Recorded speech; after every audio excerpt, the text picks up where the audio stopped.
Vamos orar?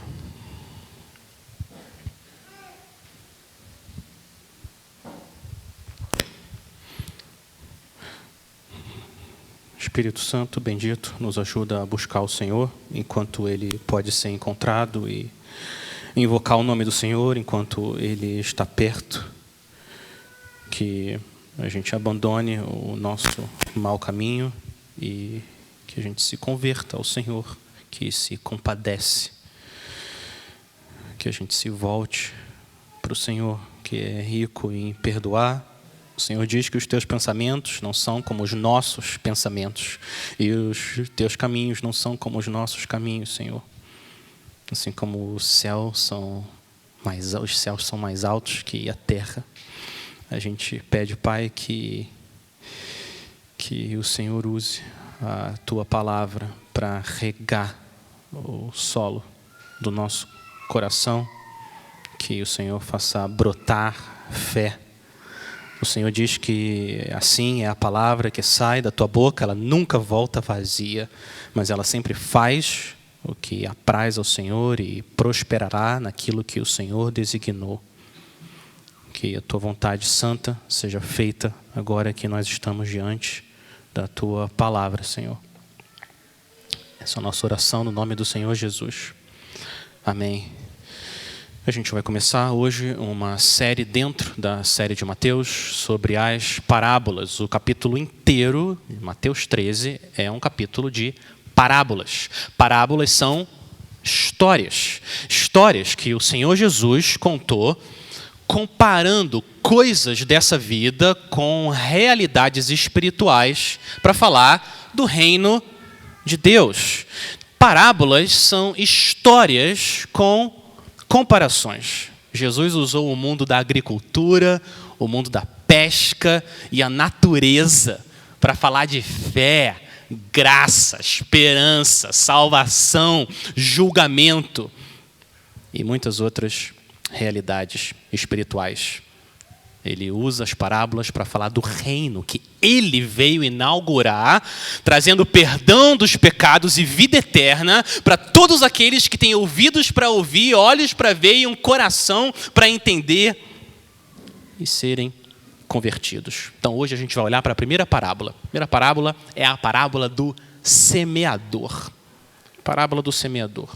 O Senhor Jesus explica, ele conta a parábola, logo em seguida ele fala por que ele está usando parábolas e dá a explicação do porquê. O Senhor agora está falando através de parábolas e na última parte da passagem ele explica a parábola para os discípulos. Mas antes, Mateus dá o cenário que Jesus conta as parábolas, no versículo 1.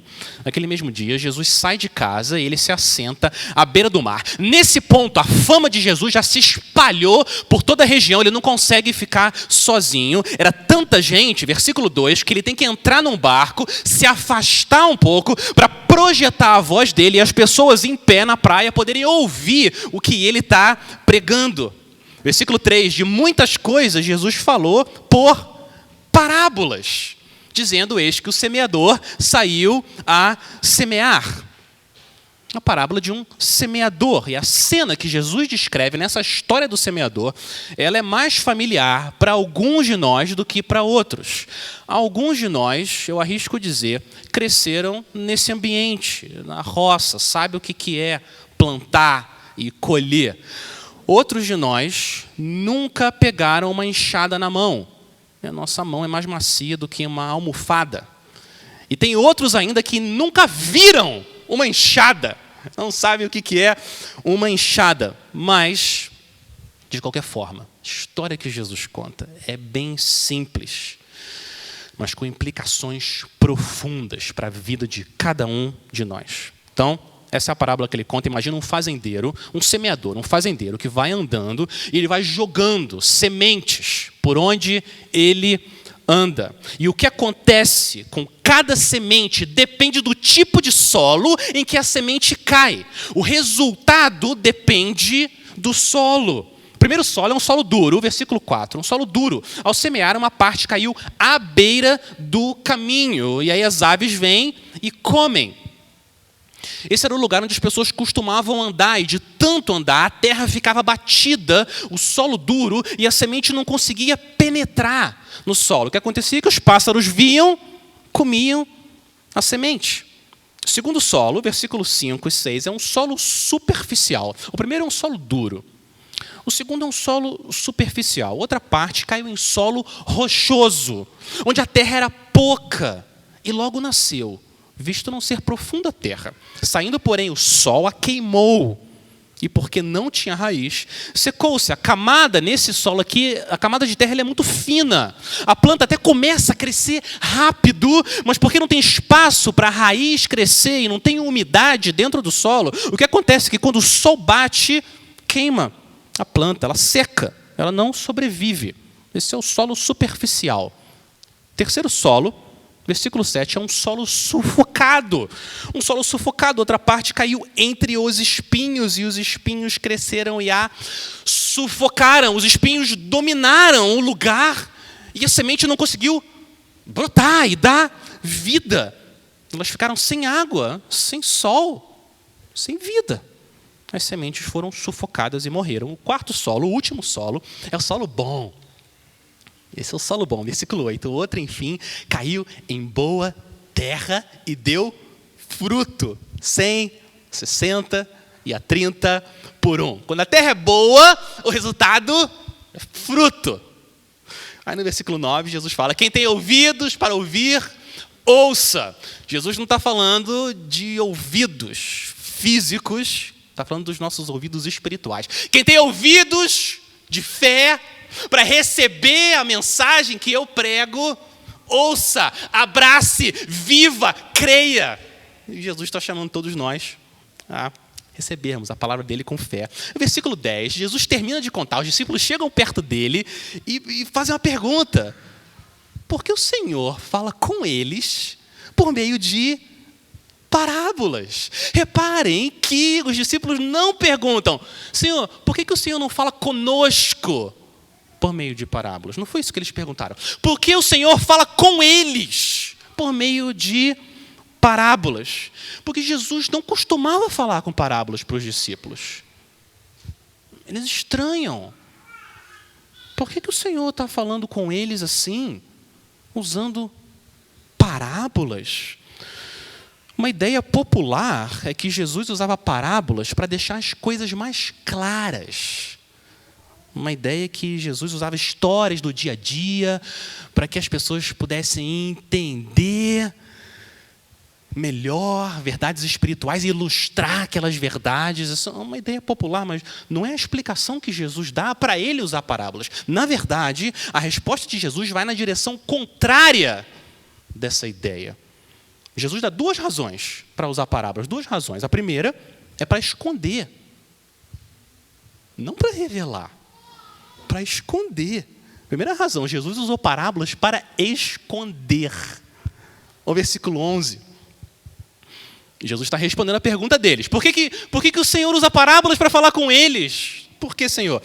Porque a vocês, meus discípulos, é dado a conhecer os mistérios do reino. Mas àqueles, eles, a multidão, isso não é dado, não é concedido. Pois ao que tem, mais será dado, e terá em abundância. Mas ao que não tem, até o que tem, será tirado. A primeira razão que Deus dá é porque Ele, na sua soberania, escolhe dar a conhecer os mistérios do reino a um grupo e não dá a outro. Claramente, tem dois grupos aqui. Tem o vocês e tem o aqueles. Vocês, meus discípulos, e aqueles.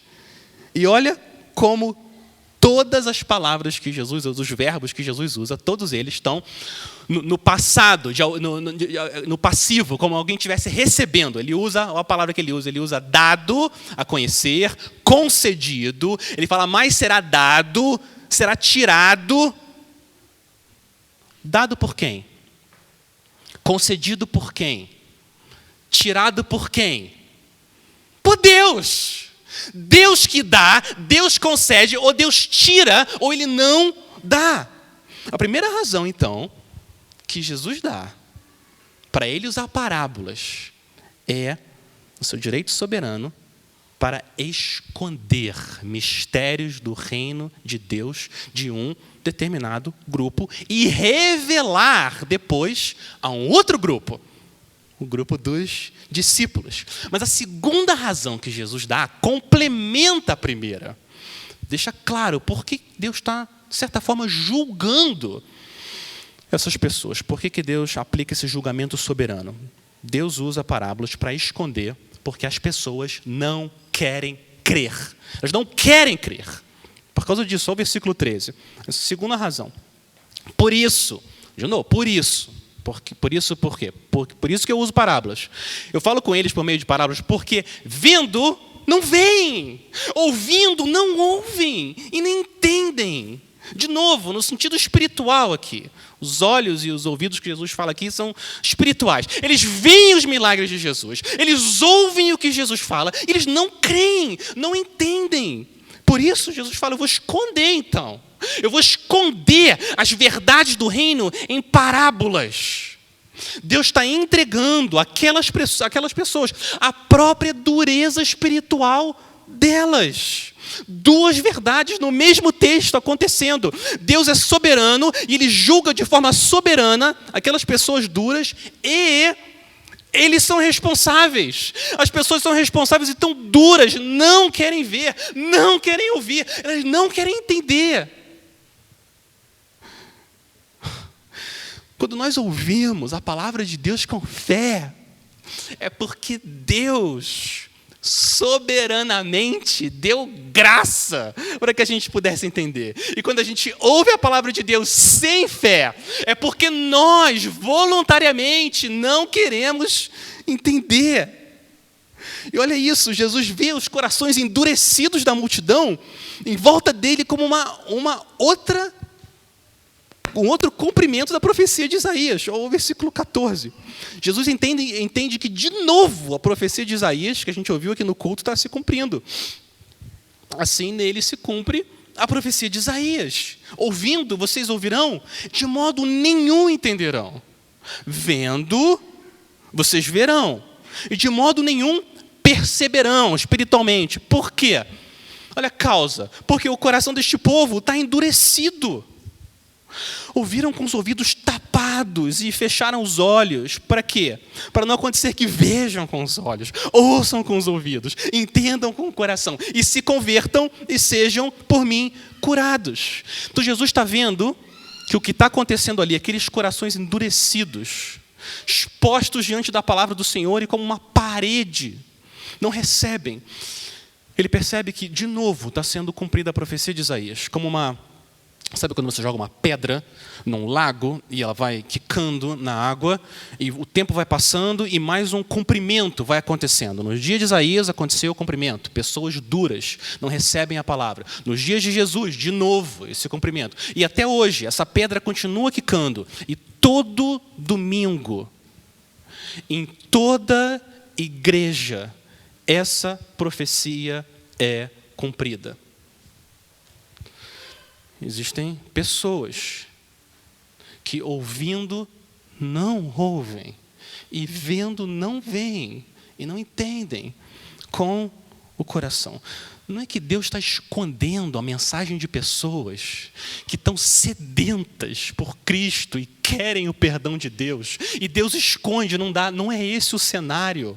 Deus está escondendo a mensagem de salvação como um julgamento a pessoas que insistem em ficarem endurecidas diante do Salvador do mundo. Para os discípulos, Jesus explica as parábolas, e as parábolas revelam ainda mais do reino. Para os discípulos, para as multidões, as parábolas escondem e eles permanecem duros. Agora, olha o que Jesus faz. No versículo 16, Jesus agora olha para os discípulos, o foco agora é os discípulos, e ele fala, bem-aventurados, felizes, porém, são os olhos de vocês. Por que vocês são felizes? Porque veem. E bem-aventurados são os ouvidos de vocês, porque ouvem. Isso é verdade. Também para todos que veem e ouvem. Imagine que você por um problema genético, você nasceu cego e surdo. Os anos se passam e tudo que você viu foi escuridão. E você nunca ouviu um som na sua vida. Até que sua mãe ouve falar que tem um médico muito bom que talvez possa curar você. Sua mãe pega você pela mão e leva você até esse médico. Ele analisa o seu caso, vira para sua mãe e fala: sim, tem cura. E sua mãe começa a ficar emocionada. O médico fala: a cirurgia custa 2 milhões de reais. E a sua mãe começa a chorar, triste, e começar a falar que não tem esse dinheiro. E o médico: você não precisa pagar nada, tudo por minha conta. Aí sua mãe chora mais ainda, mas agora, de alegria. Uma semana depois, você entra naquele hospital, você é internado, 12 horas de cirurgia, os olhos tapados, ouvidos. Segunda-feira de manhã, tiram o seu olho, tira o curativo do ouvido. Pela primeira vez, 20 anos, você vê o rosto da sua mãe. Você vê sua mão. Você olha pela janela, a cor das flores. As flores têm cor. O azul do céu. Pela primeira vez na sua vida, você ouve a voz da sua mãe. Você consegue ouvir música. Pássaros cantando. Quão alegre você estaria nesse dia? Qual que seria o tamanho da sua alegria? Agora transporta essa alegria para o mundo espiritual. Um dia, o médico da nossa alma operou os olhos da fé. E os nossos ouvidos da fé. E o nosso coração. E pela primeira vez, você ouviu a voz do seu pastor. O seu bom pastor dizendo: venha. Venha que eu morri por você, pecador. Pela primeira vez, você conseguiu enxergar a beleza de um rei que é crucificado no lugar de pecadores. Por isso que Jesus fala: bem-aventurados, felizes, alegres vocês são, porque vocês receberam olhos para ver, ouvidos para ouvir. E para mostrar quanta graça a gente recebeu, olha o que ele faz no versículo 17. Ele faz a gente olhar para o passado, para comparar quão bem-aventurado nós somos. No versículo 17 ele diz: pois é verdade lhes digo que muitos profetas e justos, homens e mulheres de Deus, desejariam ver o que vocês estão vendo agora, mas não viram. E quiseram ouvir o que vocês estão ouvindo, mas não ouviram. Olha como os discípulos eram privilegiados. Ali, diante deles, o esmagador da serpente, descendente de Abraão, o filho de Davi, o rei das nações, ali diante deles, eles podem ouvir o que Cristo fala. O profeta Isaías daria a vida dele.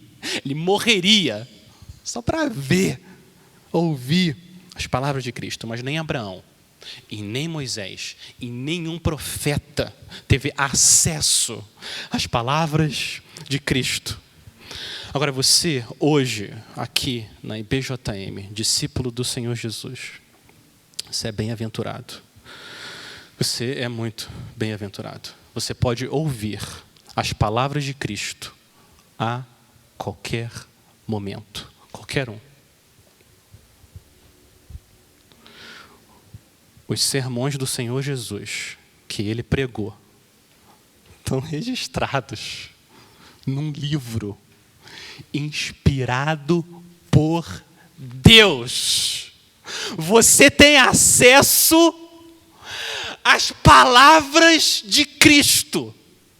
E se você esqueceu o que ele falou, você pode voltar, abrir e ler de novo, e ler de novo, e ler de novo. Quão bem-aventurado nós somos. A gente tem a palavra de Cristo para a gente ler quantas vezes a gente quiser. E o versículo 18, Jesus agora para e explica o significado da parábola para os discípulos. Ouçam, portanto, o que significa a parábola. Não mais a multidão, agora ele está explicando para os discípulos o que a palavra significa. E o que o Senhor Jesus faz, ele passa pelos 4 tipos de solo e agora ele vai aplicar essas verdades às nossas vidas. Ele vai ligar as coisas da terra com as coisas do céu e dar o significado. Então, por toda a parábola, a semente é a palavra de Deus. A semente é o evangelho, por toda a parábola.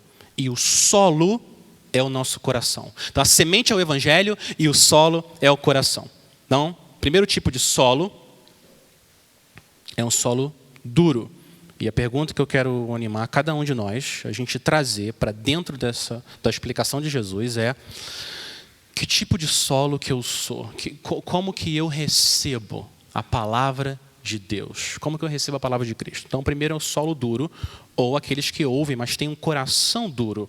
19. A todos que ouvem a palavra do reino e não a compreendem, vem o maligno e arrebata o que lhes foi semeado no coração. Este é o que foi semeado à beira do caminho. Jesus deixa claro que tem realidades espirituais acontecendo aqui, agora, nesse momento, que a gente não consegue ver com os olhos físicos, mas que são tão reais quanto o chão que você está pisando agora.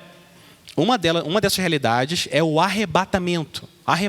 Não o arrebatamento da igreja. Um outro arrebatamento.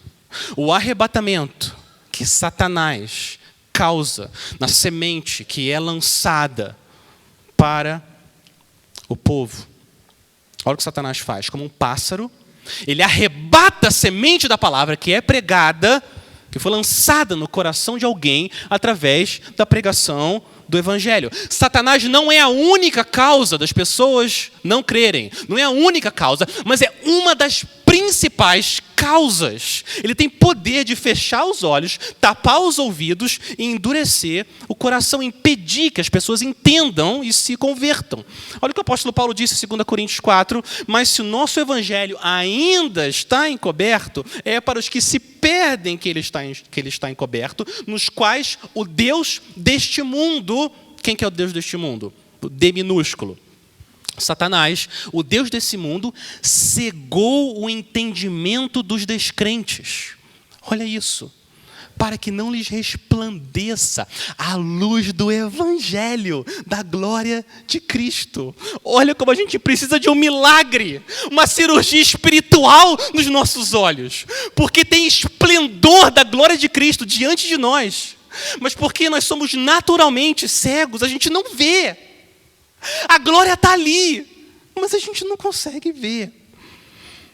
Essa é uma das razões, porque não basta pregar e evangelizar. Não é suficiente. A gente tem que pregar, evangelizar e orar. Orar para o Senhor afugentar essa ave maligna, que é Satanás. Como Abraão enxotava as aves de rapina que queriam comer o sacrifício que ele ofereceu para o Senhor. Por isso a gente precisa orar. Senhor, afasta o maligno. Você lança a semente e você ora. Senhor, afasta o maligno.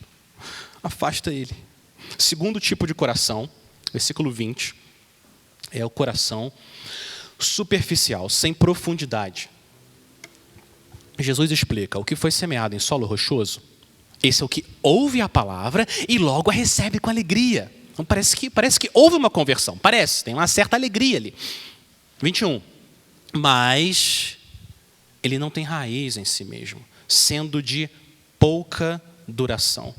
Quando chega a angústia ou a perseguição por causa da palavra, logo se escandaliza. Então, se no primeiro solo o inimigo é Satanás, no segundo solo o inimigo é o calor da provação.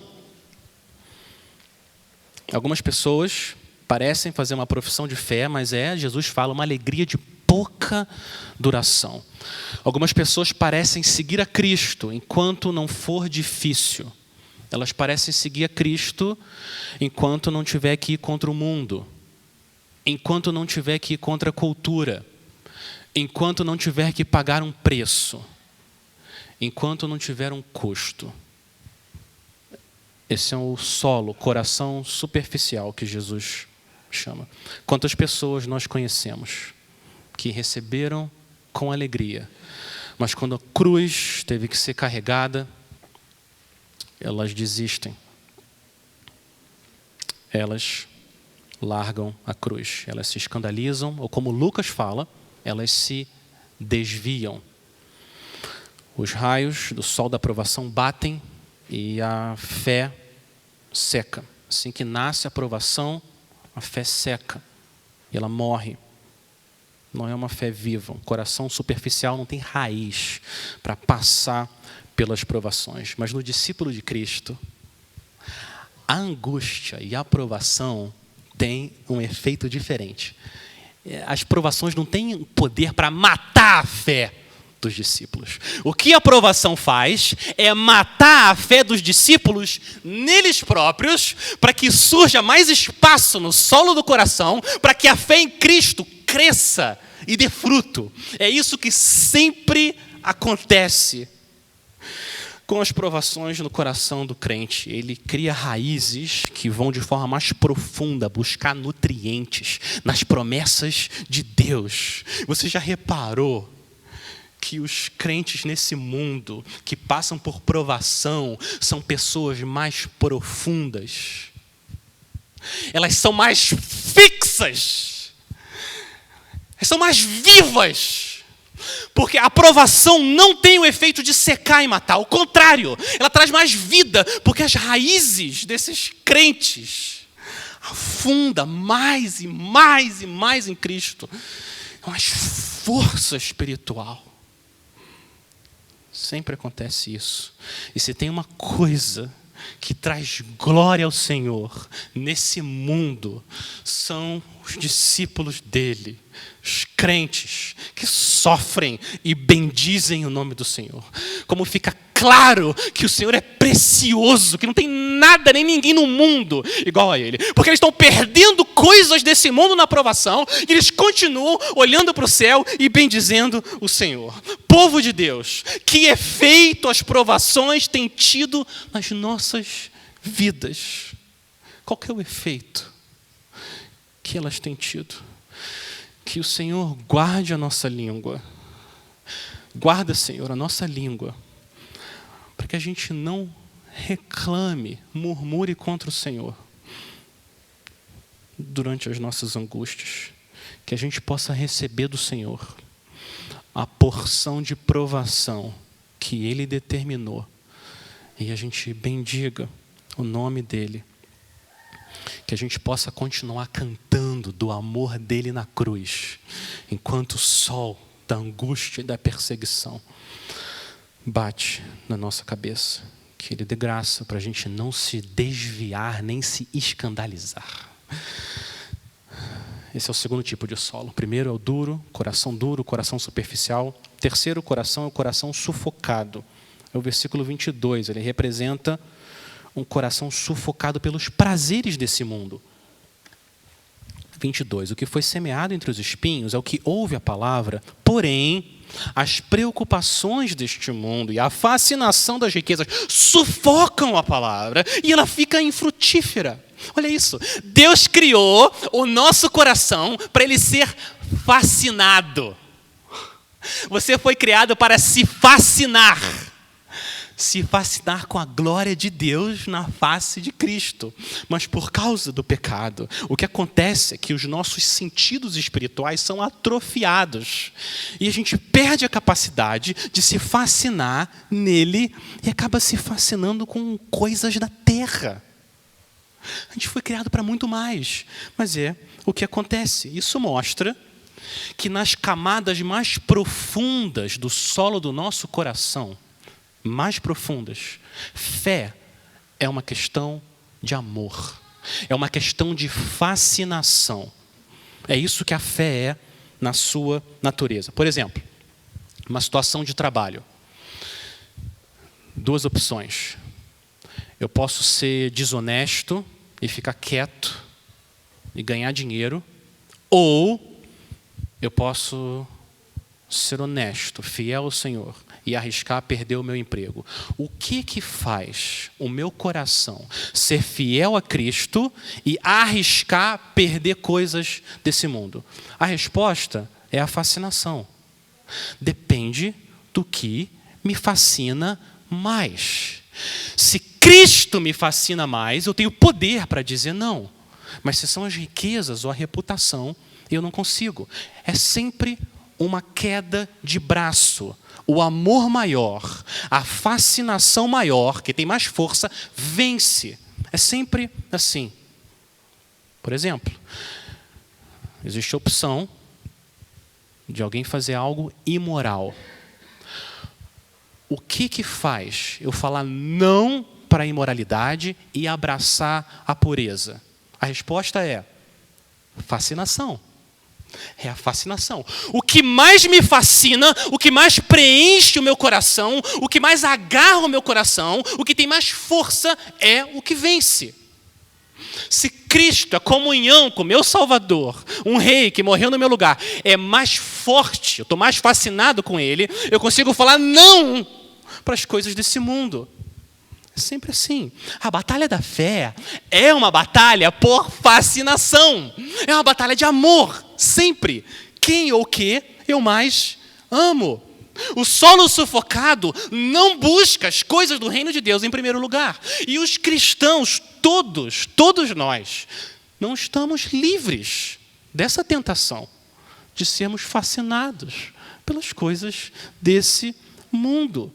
E a maneira como você protege a sua fé das preocupações desse mundo e a fascinação das riquezas, a maneira como você protege a sua fé é ficando fascinado com a beleza e a majestade do Rei crucificado no seu lugar.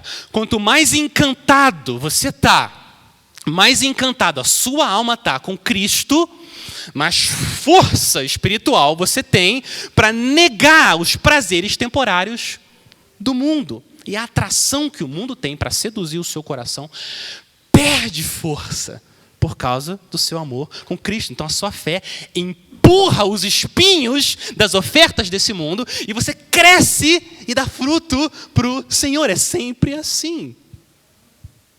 Sempre. A gente escapa, a árvore da nossa fé cresce, escapa das tentações, ofertas desse mundo, e a gente pode dizer não para reputação, celular, casa e todas as coisas que o mundo quer oferecer. A gente fala não quando nosso coração está fascinado pelo Rei Jesus. A pergunta que a gente tem que fazer agora é: que lugar que Cristo ocupa no nosso coração?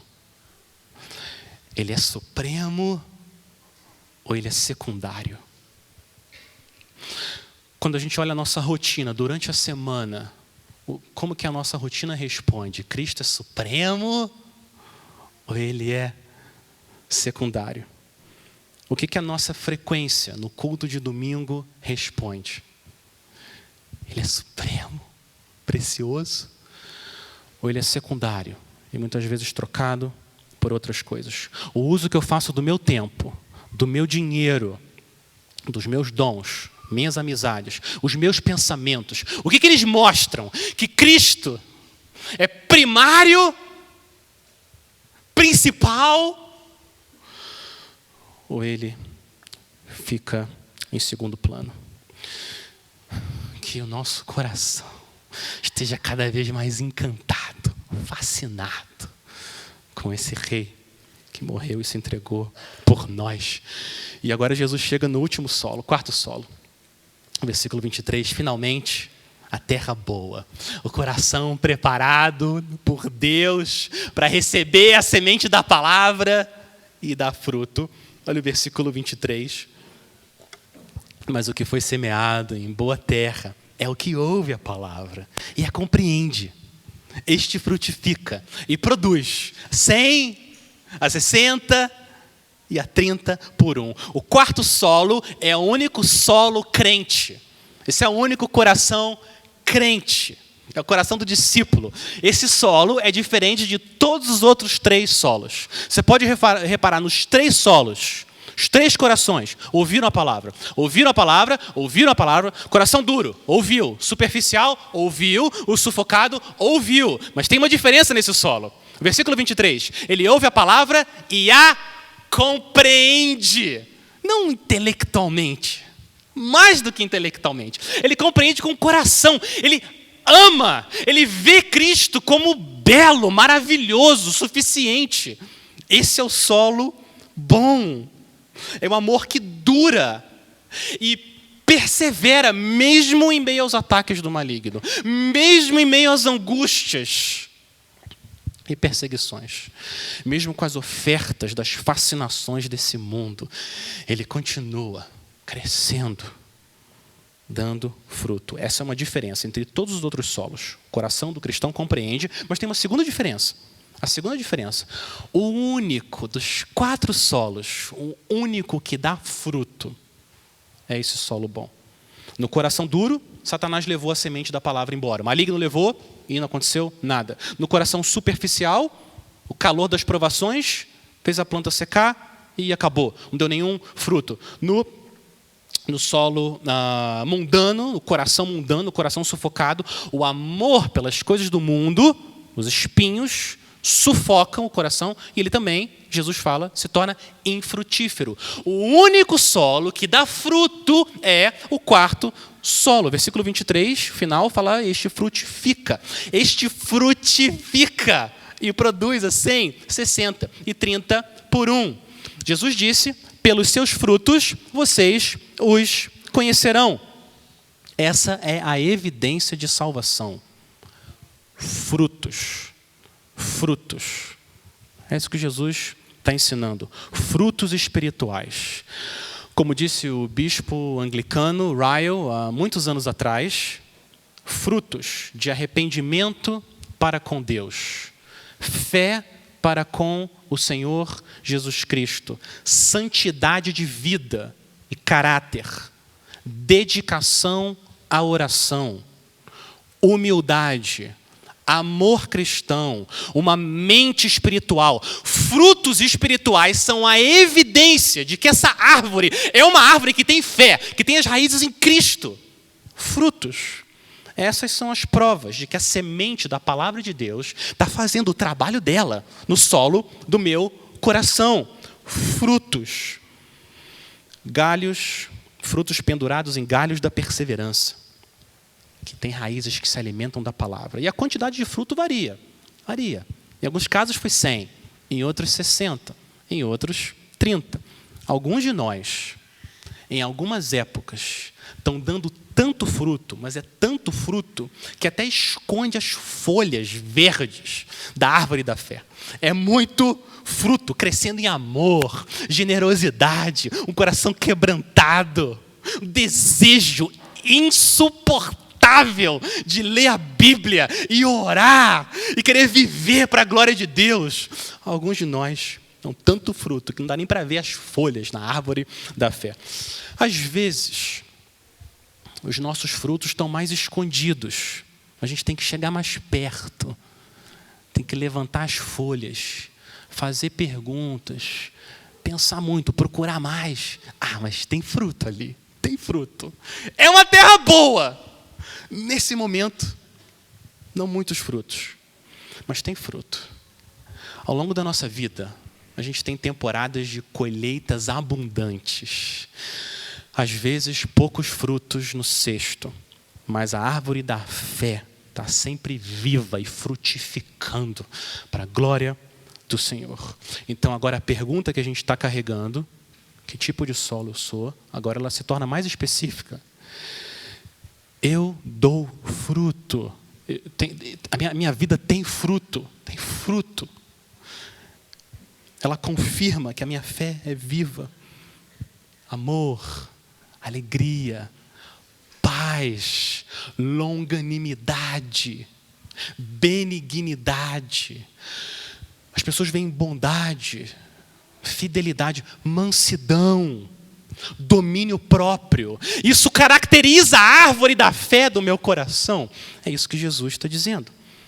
Esse fruto é a evidência de uma vida espiritual. Então, a próxima pergunta que a gente precisa responder diante da semente da palavra do Senhor sendo jogada é: como eu posso dar fruto? Como eu posso começar a dar fruto? Ou como eu posso dar mais fruto ainda? 30, 60, 100. Como? E a resposta é: fique perto de onde o semeador passa. Fique perto da onde ele joga a semente. Se coloque no lugar aonde as sementes da palavra estão sendo lançadas e elas estão caindo. O semeador divino lança sementes quando você faz o devocional na sua casa. E domingo, no culto, ele lança sementes na reunião de oração, quinta-feira. E ele lança sementes quando você se reúne com outros irmãos para orar e ler a Bíblia. Ele lança sementes no culto familiar. Então o que você faz para dar fruto? Espera no Senhor e fica no lugar e na hora que Ele lança semente. E você espera no Senhor, mas tenha paciência e persevere, porque nenhum fruto nasce do dia para a noite. Demora um tempo para o fruto nascer. Mas você fica lá esperando, clamando por misericórdia. E Deus tem força divina com a mão dele para afofar solos duros e deixa eles mais macios para receber a palavra de Deus. E você que tem dado fruto, meu irmão, vários de vocês dando 30, 60, 100, vocês que dão fruto, eu quero ajudar você a se lembrar por que você dá fruto. Por que você dá fruto? Para ter certeza que a glória vai para o lugar certo.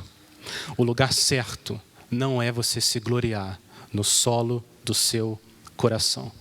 Não faça isso. Você que foi transformado num solo bom, você não nasceu assim. Ninguém nasce assim. Nós nascemos com um coração duro, superficial, sufocado e seco. Se a terra do seu coração é boa, se fruto nasce em você, nós sabemos para quem devia a glória. Nunca para os semeados, nunca. Sempre para o semeador. Ele que lança as sementes. É a mão invisível de Deus que afofa o solo do nosso coração. Torna ele macio para a semente cair, penetrar e dar fruto. A água do Espírito Santo que rega e o sol da graça que faz a árvore da sua fé crescer. Então, se você percebe o galho da sua árvore da fé apontando para você o seu tronco, não faça isso. Os galhos devem sempre apontar para o céu. A glória sempre deve ir para o semeador. Seja rápido no seu coração. Antes que qualquer pessoa perceba, seja rápido. Alguém fala alguma coisa? É o semeador. É ele que muda o solo do meu coração. Todo fruto que eu dou, a glória tem que ir para ele. Solos não criam frutos. Solos não criam frutos. Solos são hospedeiros de semente. Como o nosso coração é hospedeiro da semente da palavra. Mas a vida não está no solo. A vida está na semente. Na semente da palavra de Deus. É ela que faz a árvore crescer. Sem semente, nada podemos fazer. Mas o semeador divino lança a semente da palavra no solo do coração dos discípulos. É nele que está toda a nossa esperança. Amém? Então que a palavra de Cristo habite, seja hospedada no solo do seu coração ricamente, para que você dê muito fruto que a árvore da sua fé dê muito, muito fruto, para a glória do semeador. Assim diz o Senhor: bendito aquele que confia no Senhor e cuja esperança é o Senhor, porque Ele é como árvore plantado junto às águas, que estende as suas raízes para o ribeiro, e não receia quando vem o calor, porque suas folhas permanecem verdes, e no ano da seca não se perturba, nem deixa de dar fruto. Quem tem ouvidos para ouvir, ouça. Amém? Vamos orar. Senhor, a semente da Tua palavra tem poder para das trevas fazer resplandecer a luz. É o Senhor que resplandece no solo do nosso coração para a iluminação do conhecimento da glória de Deus na face do Teu Filho. Senhor, a gente pede para que o Senhor faça um milagre do nosso coração ser uma boa terra, que a gente receba a Tua palavra com fé e dê fruto para a glória do Teu nome. Nós oramos no nome do nosso Senhor Jesus. Amém.